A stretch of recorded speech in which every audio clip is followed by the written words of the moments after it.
bismillah wasalaatu wasalaamu ala rasulillah. Mbokk yi mbub mii ngeen seen mbubum Serigne Touba Xaadimu Rasul la. Serigne Abdou Samad moom Serigne Souhaïbou sol ko ma indi leen ko ngir bëgg ñëpp barkeloo ko. waaye mbokk yi jàngat bi ci am mooy gis ngeen borom mbub mii de moo waral jesneer yi ñuy sol ak mbub yu foor yi te moom mi ko liggéeyoon day wallahi fekkewu ci dara.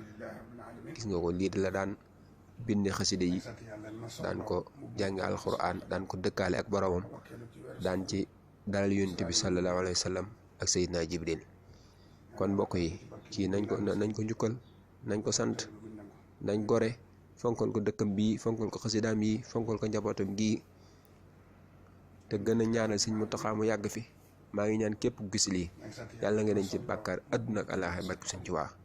waaye mbokk yi soo gisee lii nag ngalla rekk da nga rusutee xool lu yàlla gërëmul, ndax mbubum Sëñ Tuubaa Xaadimu Rasuulillaahi sallallahu alayhi wa sallam bi daan tegu ci yaramam moom nga teg bët nii. muy loo xam ne mbokk yi nit dund na ba faatu te tegu ci bët. nit daana ñaan gis sax lu ci bokk te mosu koo gis, tey àdduna di dox ba nga teg ci sa bët. kon da nga rusutee teg sa bët bii lu yàlla gërëmatut, ndax bët bu xool mbubum Sëñ Tuubaa yëmbut ak bu ko xoolut. wasalaamu aleykum wa rahmatullahi taala wa barakaatuhu.